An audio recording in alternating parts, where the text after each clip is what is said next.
ఏ మాయ చేసావో దగ్గర నుంచి మీతో ఆయన చాలా క్లోజ్ అయ్యారంట నాగ చైతన్య, నిజమేనా? నాగ చైతన్య అంటే నాకు నాగార్జున గారి ఫ్యామిలీతో బాగా క్లోజ్నెస్ ఎలా ఉందంటే, నా కెరియర్ స్టార్ట్ అయింది అక్కడండి.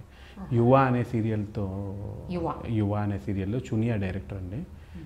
అక్కడే నా కెరియర్ స్టార్ట్ అయింది. అందుకని 1 year అన్నపూర్ణ స్టూడియోలోనే ఉన్నాను. అలాగే ఇప్పుడు నాగార్జున గారిని కలవటం, నాగార్జున గారితో మాట్లాడటం, అందుకని నా కెరియర్ అక్కడే స్టార్ట్ అయింది. కాబట్టి డెఫినెట్గా నేను చాలా హ్యాపీ. నాగార్జున గారు ఫస్ట్ టైం నాగేశ్వరరావు కూడా ఆ ఫిలిం చూసిన తర్వాత అప్రిషియేట్ చేయడం మేబీ చాలా హ్యాపీగా ఫీల్ అయ్యాను. నాగ చైతన్య సమంత మధ్యన అప్పుడే లవ్ స్టార్ట్ అయిందండి, తర్వాత స్టార్ట్ అయిందా? నాకు తెలియదండి, పర్సనల్ విషయాల్లో ఉన్నాను.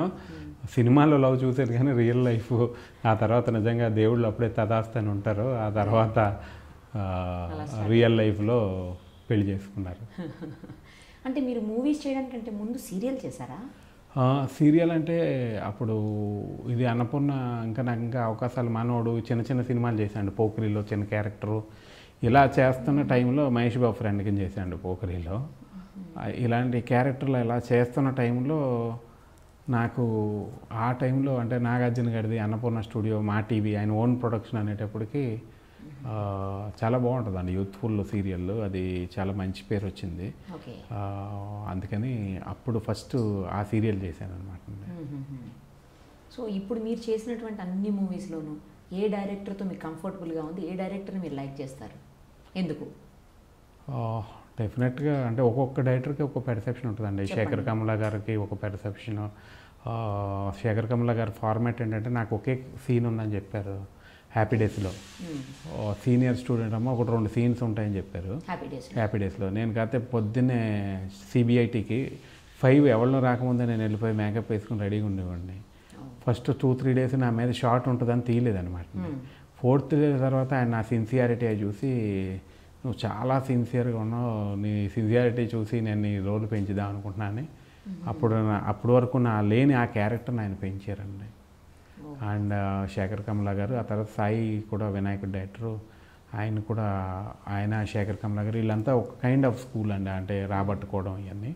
ఆ తర్వాత గౌతమ్ మీనన్ గారు అండి. గౌతమ్ మీనన్ గారు ఇంకా డెఫినెట్గా చాలా ఎక్సలెంట్ డైరెక్టర్. ఆయన ఆర్టిస్ట్ చేయించుకునే విధానం కానీ, ప్రతి డైరెక్టర్ ఆర్టిస్ట్కి ఒక ఎక్స్పీరియన్స్ అండి. ఎందుకంటే చాలామంది ఒక్కొక్క డైరెక్టర్ దగ్గర ఒకటి నేర్చుకుంటా ఉండే, అంటే ఒక్కొక్క డైరెక్టర్కి ఒక విధానం, ఒక్కొక్క డైరెక్టర్ దగ్గర ఒక్కొక్కటి, ప్రతి ఆర్టిస్ట్ టైమింగ్ కానీ, లేకపోతే డిఫరెంట్ బాడీ లాంగ్వేజ్లు కానీ, ఆ డైరెక్టర్ చెప్పే విధానం, మనం మలిచే విధానమే ఆర్టిస్ట్ ఎక్స్పీరియన్స్ అనుకుంటున్నాను. ఒక్కొక్క డైరెక్టర్ దగ్గర ఒక్కొక్క ఎక్స్పీరియన్స్ అవుతామండి యాజ్ అన్ ఆర్టిస్ట్. బాగా ఇష్టమైన డైరెక్టర్ అంటే మరి ఎవరి పేరు చెప్తారు? ఇష్టమైన డైరెక్టర్ అందరూ అండి, ఒకళ్ళ పేరు మనం చెప్పలేం, ఎందుకంటే ఒక్కొక్కరికి ఒక్కొక్క ఫార్మాట్ ఉంటుందండి. That's what I believe. Shekhar Kamala గారు కానీ, సాయి కిరణ్ అడివి, తర్వాత గౌతమ్ మీనన్ గారు. సో ఇలా అందరూ. శ్రీను వైట్లతో చేశారండి? శ్రీను వైట్లతో చేయలేదండి. చేయాలనుకున్నారా ఆయనతో ఎప్పుడైనా? లేదండి, అసలు అనుకోలేదు. శ్రీను వైట్ల నా రూమ్మేట్ అండి. అదే విన్నాను, కానీ నేను ఎప్పుడు చేయాలని అనుకోలేదు. ఎందుకు అంత పెద్ద డైరెక్టర్ మీ రూమ్మేట్ అయినా కానీ ఎప్పుడు చేయలేదు? ఎందుకని చేయలేదండి, కలలేదు నేను కూడా.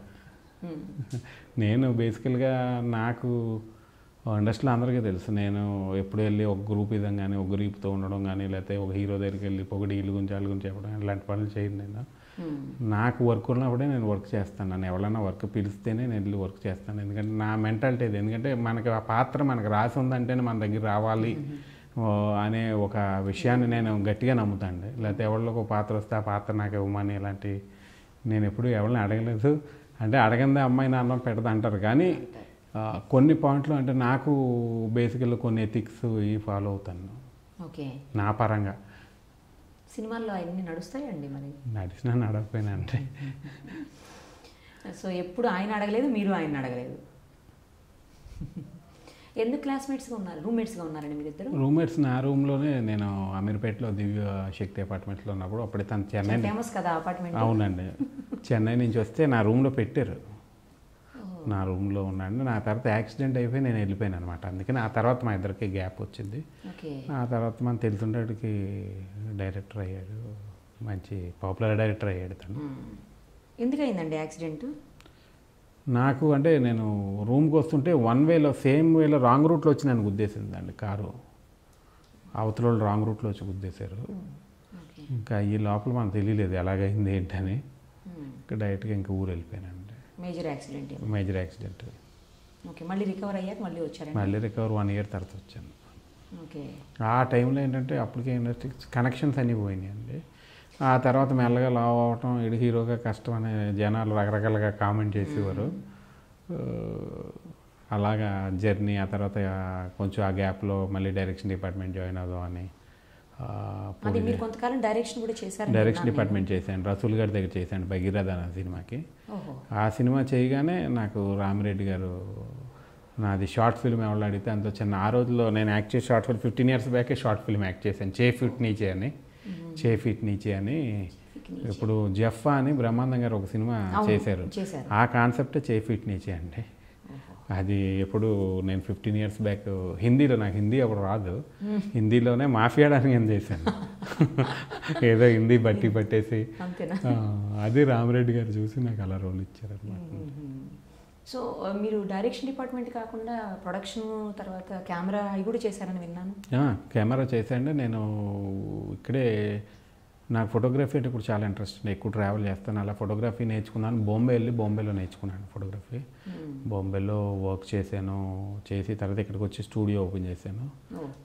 ఆ రోజు ఫ్యాషన్ నాకు బద్రీ సినిమాలో పవన్ కళ్యాణ్ గారి క్యారెక్టర్ చాలా ఇష్టం, ఫ్యాషన్ ఫోటోగ్రాఫర్ క్యారెక్టర్. అదొక ఇన్స్పిరేషన్ ఫోటోగ్రఫీ వెళ్ళాలని. అలా బాంబేలో నేర్చుకుని వచ్చి మళ్ళీ ఇక్కడ ఫోటోగ్రఫీ కూడా కొన్ని రోజులు చేశాను. సో కెమెరా ముందు నుంచి, వెనక నుంచి కెమెరా ముందుకు ఎట్లా వచ్చారు, ఎందుకు రావాలనిపించింది? అంటే ప్యాషన్ అదే అండి మనకి. కాకపోతే మనకు అవకాశాలు లేక, ఇప్పుడు ఈ ఫీల్డ్ వదలలేక డిఫరెంట్ ఇప్పుడు మనకి ఇక్కడ అంటూ వచ్చాం, మనకి అవకాశం లేనప్పుడు ఏదో ఒకటి చేయాలి కదండి. దాని గురించి ఇవన్నీ చేయడం జరిగింది. చిత్ర పరిశ్రమలో చాలా డిపార్ట్మెంట్లు చూసేశారు, చివరికి వచ్చి హీరోగా సెటిల్ అయిపోయారు, ఎందుకని అలా? మన రోలే హీరో అండి. మనకు భగవంతుడు రాసి ఉంటాడు మన డ్రీమే హీరో అవ్వాలని.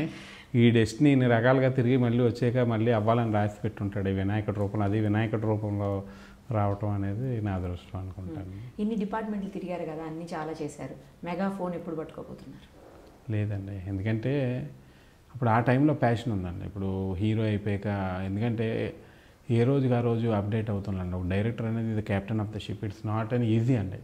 ఒక సినిమా పోవాలంటే కూడా డైరెక్టర్ మీద ఆధారపడి ఉంటుంది. ఒక ప్రొడ్యూసర్ మనం నమ్ముకుని వస్తాడు, తనకు న్యాయం చేయాలి, ఎన్నో కోట్లు పెట్టో ఏదో అంటే ఏదో మన కథలు చెప్పేసి మనకి ఏదో ఉందని ఏదో తీసేసి ప్రొడ్యూసర్ని మోసం చేయడం నాకు ఇష్టం లేదు. ఎందుకంటే నేను ఇప్పుడు యాక్టర్ని అయిపోయాను కాబట్టి ఈ రకంగా ఆలోచించట్లేదండి. మళ్ళీ ఆలోచించాలంటే మళ్ళీ దాని మీదే వర్క్ చేసి చెయ్యాలి. కానీ ఇప్పుడు ఆ టైము లేదు. ప్లస్ జనరేషన్ మారిపోతుంది కదండి. ఇప్పుడు మన కింద ఉన్న జనరేషన్ కొత్త కుర్రోళ్ళు ఎంత బ్యూటిఫుల్గా సినిమాలు కానీ షార్ట్ ఫిల్మ్స్ కానీ అద్భుతంగా తీస్తున్నారు.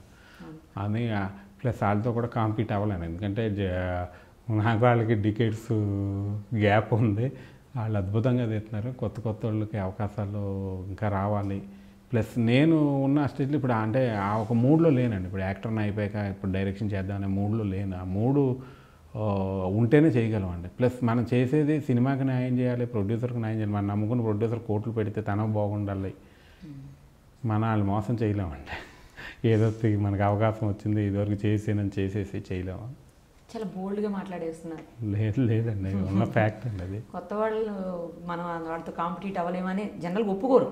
నిజమండి, డెఫినెట్గా. ఇప్పుడు మనకి ఇప్పుడు పాత నీరు వెళ్ళిపోతే కొత్త నీరు మళ్ళీ ఎలా వస్తుందో డెఫినెట్గా అది ఎవ్రీ డికేడ్ మారుతుంటుంది కదండి. డెఫినెట్గా చాలా అదృష్టం కొద్ది ఈరోజు డైరెక్టర్స్ ఎవరి దగ్గర వర్క్ చేయక్కర్లేదండి. చాలామంది పూర్వం డైరెక్టర్స్ ఎక్స్పీరియన్స్ ఇవన్నీ. ఇంకోటి ఏంటంటే నేను చూసిన ఎక్స్పీరియన్స్, నేను ఫోటోగ్రఫీ నేర్చుకున్నప్పుడు కానీ డైరెక్షన్ నేర్చుకున్నప్పుడు కానీ మనం గురువు దగ్గర చూసి కొన్ని అబ్జర్వ్ చేసి నేర్చుకోవాలి అంతే. కానీ ఇండిపెండెంట్గానే ఎక్కువ గురువు కూడా ఎప్పుడు శిష్యుడికి ఎక్కువ అన్నీ చెప్పడు. ఎక్కడన్నా ప్రపంచంలో మనం చూస్తే ఇప్పుడు అలా కదండి. ఏది కావాల్సిన ఎన్ని సినిమాలు చూసినా, ఏ స్క్రిప్ట్ కావాల్సిన యూట్యూబ్లో అన్నీ దొరుకుతున్నాయి.